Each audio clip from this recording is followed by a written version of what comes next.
Hello guys, welcome back again.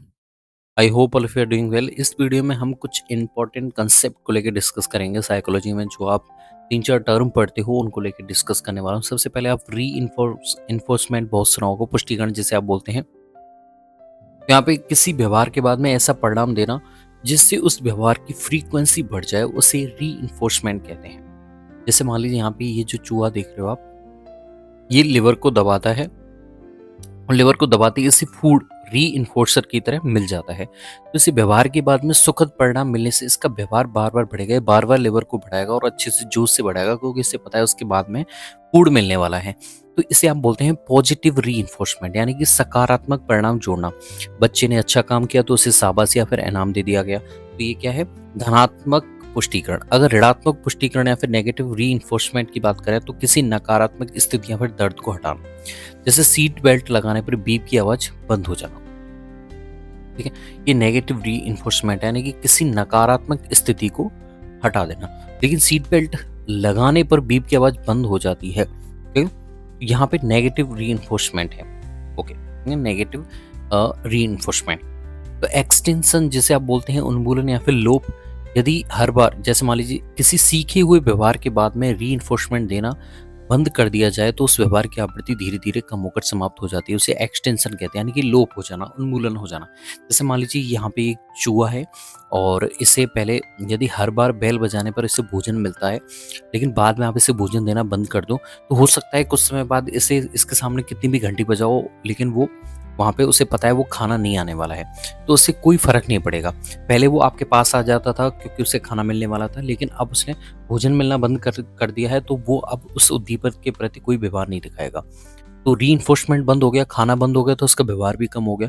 कुछ समय बाद व्यवहार लगभग समाप्त हो जाएगा। ये नई शिक्षा नहीं बल्कि सीखे हुए व्यवहार का लोप है, इसे आप बोलते हैं एक्सटेंशन। जैसे मान लीजिए किसी बच्चे ने अच्छा किया, बहुत अच्छा किया, ठीक है, और उसे उस चीज़ का रिजल्ट, जैसे उसने बहुत अच्छे से मेहनत की, उसे रिजल्ट नहीं मिला, तो वो कुछ कम कर देगा अगली बार मेहनत, और अगली बार नहीं मिला रिजल्ट तो फिर उसकी मेहनत और कम हो जाएगी। जैसे मान लीजिए बच्चे ने बहुत अच्छा किया एग्जाम में और उसके पिताजी ने उस पे कोई भी रीइंफोर्समेंट नहीं दिया, उसकी कोई तारीफ नहीं की, उसे कोई गिफ्ट नहीं दिलाया अच्छे से, ना उसके बारे में बोला कि तुमने बहुत अच्छा किया, तो वो हो सकता है अगली बार नहीं करे, क्योंकि उससे लग रहा है कि कोई फर्क नहीं पड़ा, तो इस वजह से वो एक्सटेंशन हो गया। उससे व्यवहार अच्छा कर सकता था लेकिन उसने नहीं किया। फिर होता है जनरलाइजेशन, ये भी बहुत अच्छी चीज़ है। देखिए, सामान्यीकरण, आप साइकोलॉजी में बहुत बार इसका नाम सुनोगे। किसी एक सीखने की स्थिति में सीखे गए व्यवहार का अन्य समान परिस्थितियों में भी प्रदर्शित होना जनरलाइजेशन कहलाता है। जैसे मान लीजिए आपको बताया गया कि ये जो कलर है ये लाल कलर की आपकी कार है,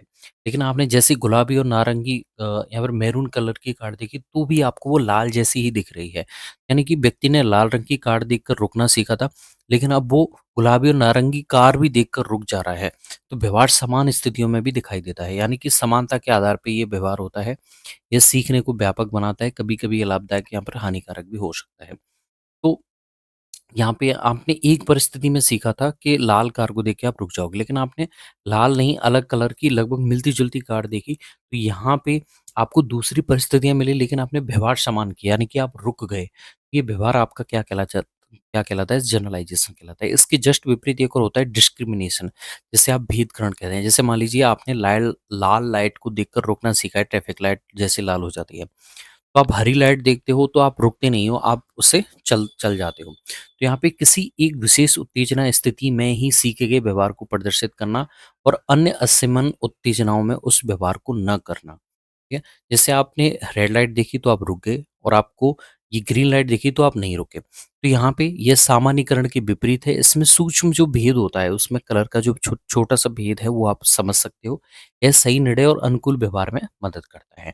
तो सारांश देखें इसमें, तो देखिए रीइंफोर्समेंट व्यवहार को बढ़ाता है, उसकी फ्रीक्वेंसी बढ़ाता है। एक्सटेंशन रीइंफोर्समेंट बंद करने पर व्यवहार का लोप हो जाता है, उसे आप बोलते हैं एक्सटेंशन। जनरलाइजेशन समान परिस्थितियों में सीखा व्यवहार दिखाना। लेकिन अगर कोई विशेष परिस्थिति में है तो वहाँ पे अलग तरीके से व्यवहार दिखाना, सूक्ष्म अंतर के आधार पे दिखाना, वो डिस्क्रिमिनेशन कहलाता है। ये तो 4 चीज़ें जो हैं जो आपको ध्यान रखनी है। ये आपके बहुत ये चारों अवधारणाएँ अधिगम और व्यवहार को समझने की आदर्शलाएँ हैं। इस चीज़ से आप बहुत सारे अधिगम की चीज़ें सीख सकते हैं, व्यवहार की चीज़ें समझ पाएँगे। तो सबसे पहले आपको रीइंफोर्समेंट यानी कि कोई भी रीइंफोर्समेंट देंगे तो उस व्यवहार की आवृत्ति बहुत अच्छे से पॉजिटिव तरीके से बढ़ती चली जाती है। लेकिन अगर आप नहीं देंगे तो व्यवहार वो खत्म होता चला जाता है।